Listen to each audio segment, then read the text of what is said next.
Hello everyone, welcome back to another Friday and another casual champion review. I'm so excited, partially, because it's finally a champion that I actually like to play for once. And of course, just my luck, the entire enemy team, save for one, is all ranged champions, which is awesome, which means trying to get RHAAST this game is going to be a pain in the ass because, as I mentioned before, I'm here for RHAAST. I'm still thinking back to when we made, me and Necrit made that villains tier list, and we put RHAAST and Kayn near the bottom of threatening, and I'm going to talk about that more in the season 7 rewind, and I'm now just realizing that I was talking about having that thing near finish when we were at Camille. Yeah, I don't think about it. You know what I do want to think about, though? Fan art section. Look at all those Kayns, and specifically, look at all those RHAASTs as well.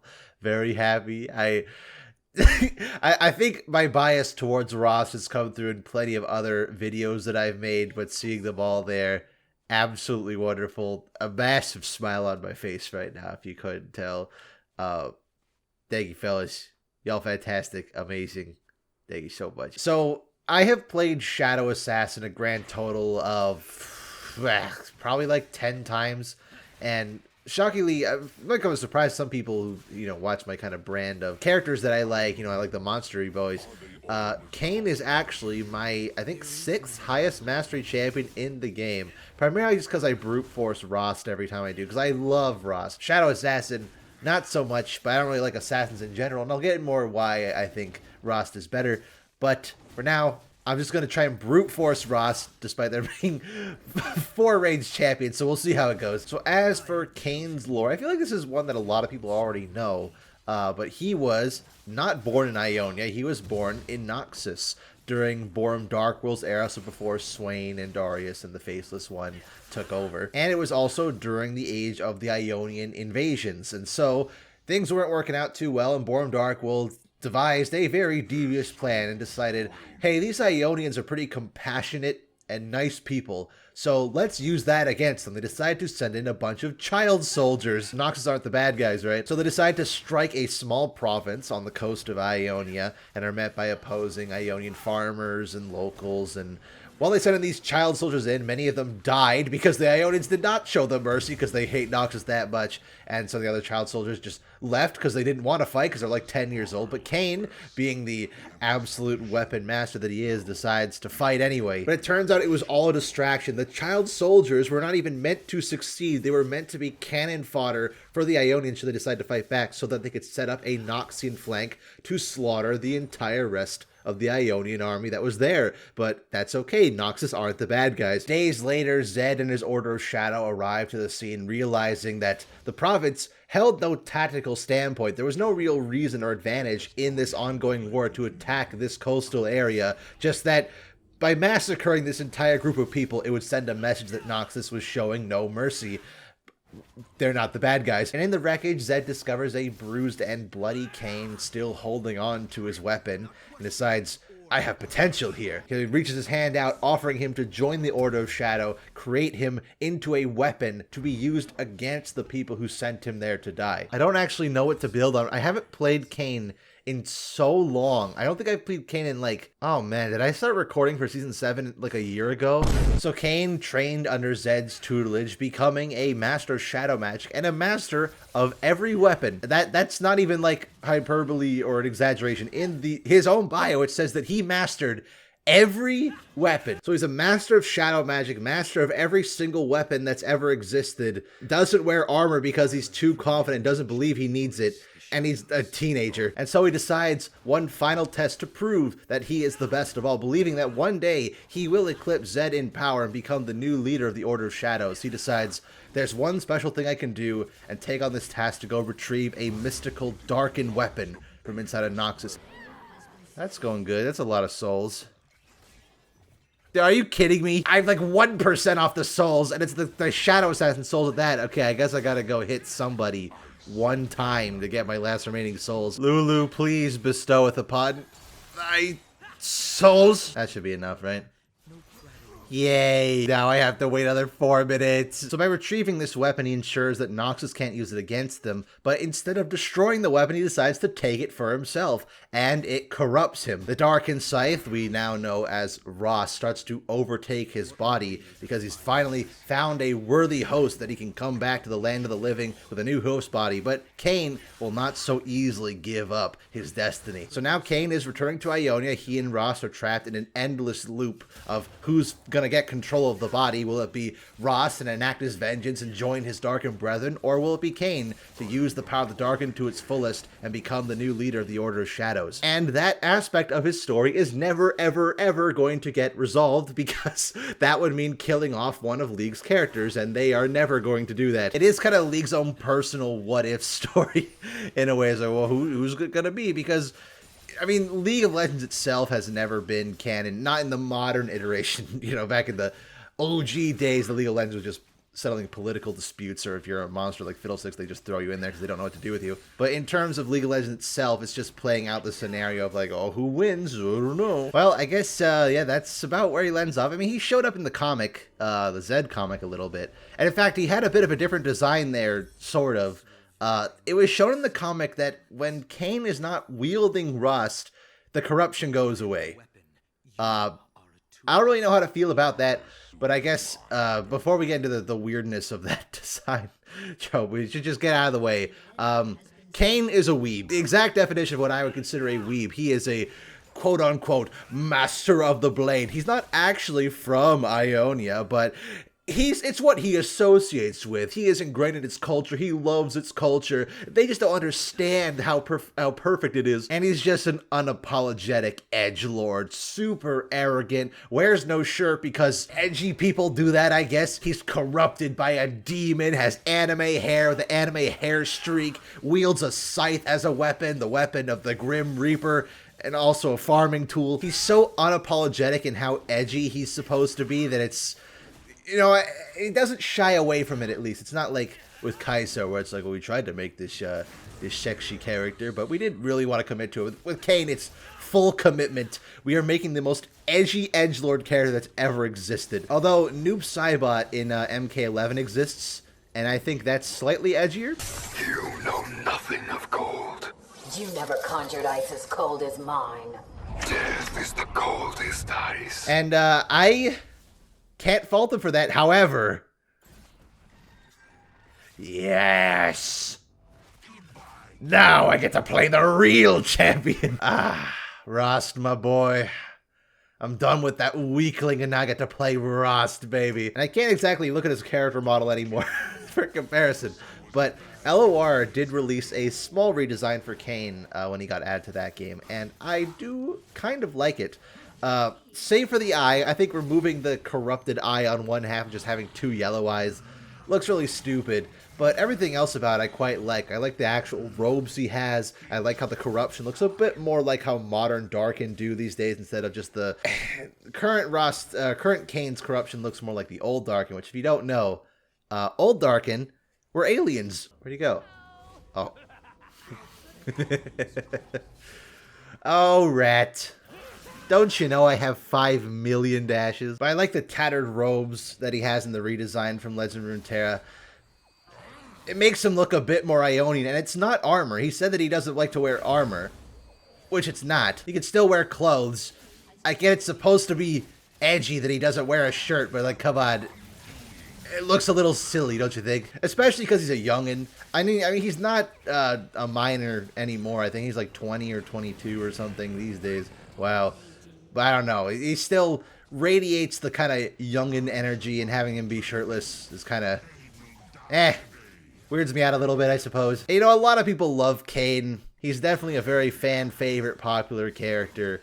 It's just never been as much for me. It's not to say that I don't like edgy characters, like, for example, Noob Saibot, I think is goofy and stupid.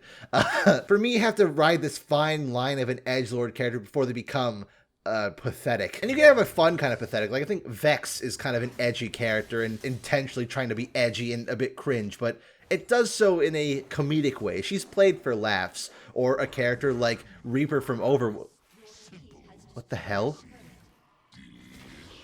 I didn't even know that was possible. Or Reaper from Overwatch is as edgelord as edgelords can get. But the thing about edgelords is usually they're not actually that intimidating. They're not meant to be scary. They're just meant to be, oh yeah, I'm so cool and badass. But with Reaper, it's all look and no show, because in everything he's in, he gets his ass handed to him, and it's kind of played for laughs a bit. For me, edgelord characters don't really work unless there's that bit of, that element of leeway, that element of humor to kind of paint them in reality. Because you try to make a character like Kayn super serious, I don't think it really works. He's meant to be taken entirely straight. Like, you're supposed to be like, yes, he is scary, he is intimidating, he is a force to be reckoned with, and I just can't, because he's too edgy. He comes off as annoying sometimes, and that's why I think RHAAST is ingenious, because you have that playful banter, you have that back and forth of them bullying each other, where Kayn is being such an edgy lad, and RHAAST is just looking at him like,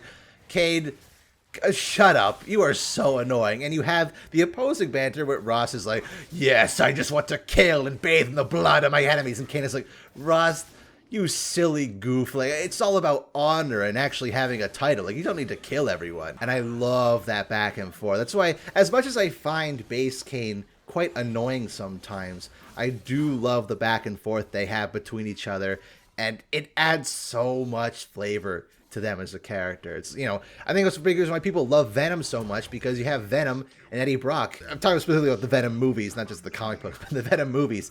They're not very good movies, but you had little conversations between Eddie Brock and Venom, and they're really fun. Are you kidding me? Oh! Okay, so we're back here with game 2, and now there's a Master Tier jungler on the enemy team, which is awesome. You know, I had a lot of comments on the Kale video and comments on Twitter and Discord that for the Kayn Casual Champion review, I should play 2 games. One for RHAAST and one for Shadow Assassin to get the better grasp of it. But I was thinking, now that's kind of too time consuming. It's going to have like 2 30, 40-minute games. We're going to run out of things to say so quickly, and you're going to get like all this RHAAST gameplay and a little bit of Shadow Assassin. I guess the universe just had it out for me today. And so now that we're in second game, I'm going to force myself to play Shadow Assassin, which is, of course, poetic, because this time, almost the entire enemy team is all melee champions. So that's fantastic. Which brings me to a big talking point when I was doing that villains tier list with Necrit all that time ago. And we listed Kayn and RHAAST as very low in threat level, and specifically listed RHAAST and said that he was the weakest Darkin. Admittedly, that is not a fact that has been stated by Riot. Like a lot of lore these days, you kind of have to interpret some stuff.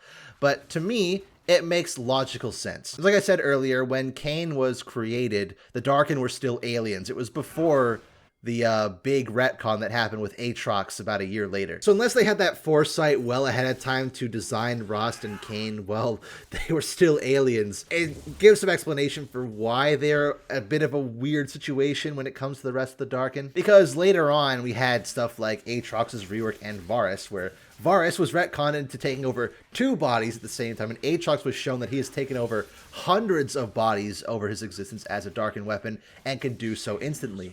So it raises some questions about Kayn and RHAAST's individual power levels, because they're stuck in a struggle. Neither of them could take over the body. And because we didn't have many examples of other Darkin at the time, it was just assumed like, oh, this is just normal. You know, Aatrox was the leader of the Darkin, so it makes sense that he was that powerful. He could take over a host body instantaneously. He's probably the exception. And Varus is a retcon nightmare, so he doesn't count. But then LOR comes out, and suddenly we get all these other Darkin. We get Zulani and Tarash and Ibaros and Balkux and Jaral and all these other Darkins. And all of them, every single one of them, is able to take over a host body instantly. Pretty much all of them, of whom, by the way, had no prior practice. It was their first time taking over a host body, and there was all kinds of variations too. Like some of them were taking over humans and Vastaya and Bandle trees and dragons and all kinds of crazy stuff, and they can all do it no problem. So to me, that raises 2 possible outcomes. One is that Kayn is so unbelievably powerful,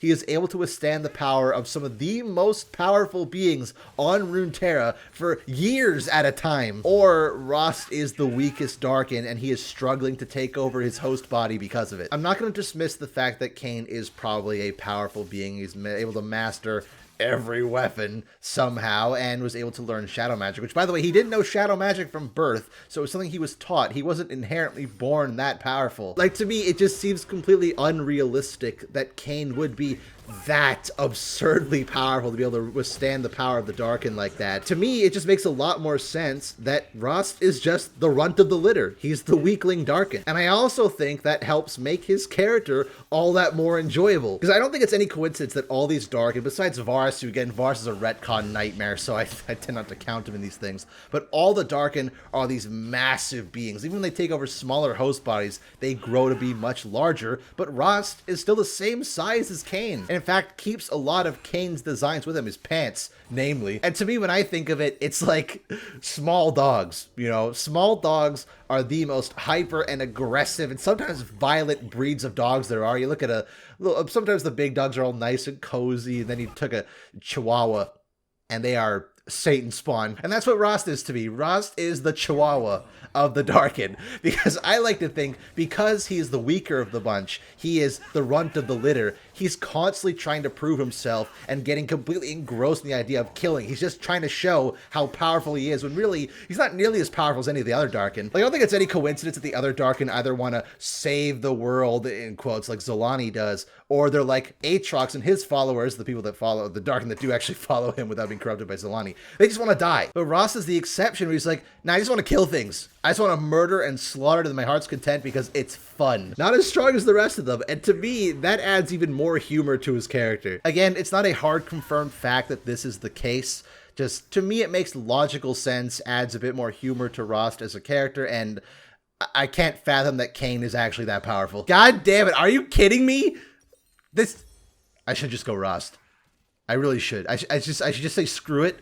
I've already built lethality. I've already got first strike. I should just go RHAAST anyway. I will resist the temptation of having fun. But you know, that personality of him being like a little piss baby is kind of why I like him so much. Because with Kayn, he's trying to play it off as he's some super serious, like, oh, I'm so confident in what I do. But RHAAST is just, kill. It's just, to me, RHAAST comes off as so inserious. He's like a parody of Darkin, of bloodlust creatures, that I find him really enjoyable and really entertaining to listen to. Oh my, and live. Wow. And that's why I don't have as strong feelings for Kayn as I do for RHAAST, because to me, RHAAST is funny on his own, whereas Kayn to me is trying too hard to be edgy, and it's just, it crosses the line of being charming like what Vex has, where it's just kind of annoying. But thankfully, RHAAST is there to help balance him out. And it's also a reason, not just in gameplay, like I love playing RHAAST. Shadow Assassin is fine, but not having the banter between them, like, RHAAST is good enough on his own, but listening to Kayn dialing up his edginess even further, it's just annoying to me. That should give me souls, right? I think for killing ranged champions? Yep. Oh, thanks, RHAAST. See, I know he's always got my back. That's what I'm talking about. And now we get to play the Shadow Assassin, which is, you know, I don't despise it, because it is basically the same champion, just slightly different. I mean, it's kind of funny that his new design, when he goes into Shadow Assassin, literally turns him into like a Sephiroth ripoff with the big shadow hair and the big curved scythe like this. It's more like a sickle. I don't dislike Shadow Assassin came from a design standpoint. It's just, man, I find him so annoying, and I love RHAAST so much that it makes me sad to see him go. It's also just, I find that Shadow Assassin RHAAST is, I mean, they're both kind of unfair, I'm not gonna lie. Both versions of Kayn, both versions of Kayn are not exactly the most balanced or fun characters to play against. But I would much rather face a fed RHAAST than I would a fed Shadow Assassin, because Shadow Assassin buys Edge of Night, runs in, kills you in 1 nanosecond, and you're out. It's like Rengar. It's just very toxic, unfun characters to play against, super fast. And Rengar, at least, he has to go invisible, but he can't go through walls like Kayn can. It feels like cheating sometimes.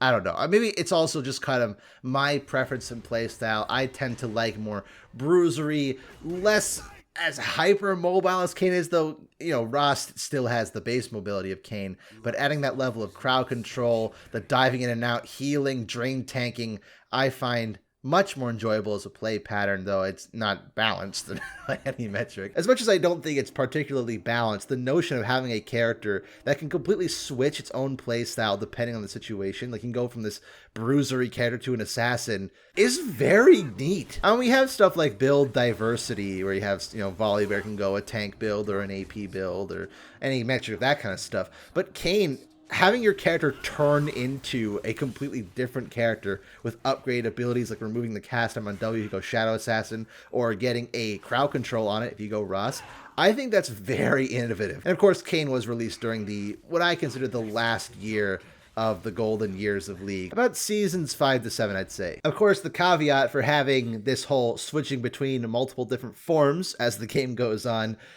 means that Kayn is very scrapped for skins. Despite being how popular he is, it is 3 times as much effort to make a skin for Kayn as it is for any other champion, because you're making 3 skins in one and charging the same price for it. I mean, if Kayn was released in this modern age of Riot Games, how much you want to bet they would just charge more money for a Kayn skin because of that? And Kayn's not short on good skins. In fact, for a champion who has a skin pool as small as he does, he has 2 legendaries, which, again, normally I would be really upset about that because it feels unfair for so many champions who don't have one yet. But for Kayn, it feels like, well, you have to design 3 entire skins.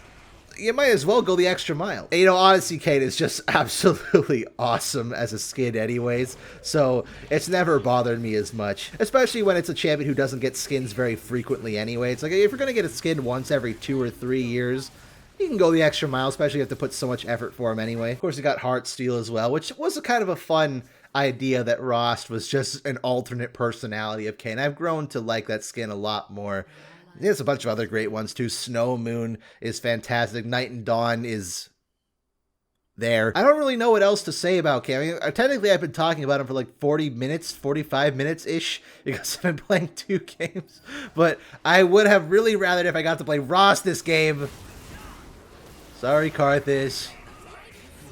You've been outgamed. I don't really know what to expect for the future of Kayn. Again, he's a character that's kind of locked. I feel like every other champion can have their story progress forward in a meaningful way. Most of them, anyway, can have some kind of narrative progression. But Kayn is in a weird circumstance where if you progress his story forward, that means one of his personalities, either Kayn or RHAAST, is going to need to die. And I don't know if Riot will ever have the balls to do that. And I know if they did, they'd probably kill off RHAAST because Kayn is, I mean, even when he transforms, people just call him Red Kayn instead of RHAAST. And I don't know if I'd be super happy about that, though I can understand why they'd want to. RHAAST, again, he's like Nefiri. He doesn't really have a strong narrative importance to the world of Runeterra, just being, again, the little piss baby. I love him for that, but he isn't really important to the wider world of Runeterra. He's just another Darkin. So in terms of importance to the world and the storytelling of Runeterra, Kayn does have a bit of a leg up on RHAAST there. Oh no! I live, bitch!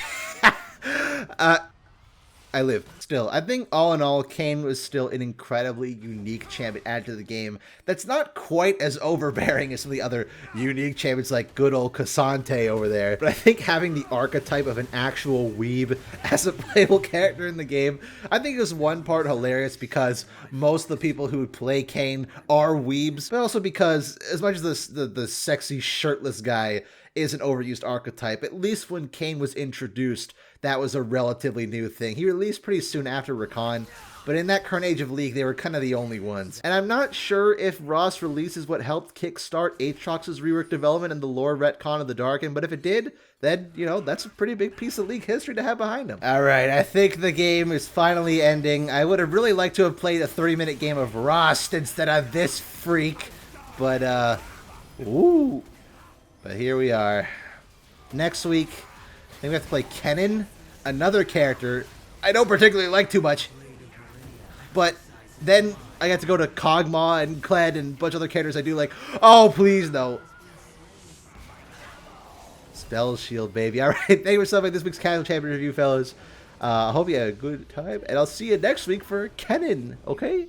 Goodbye.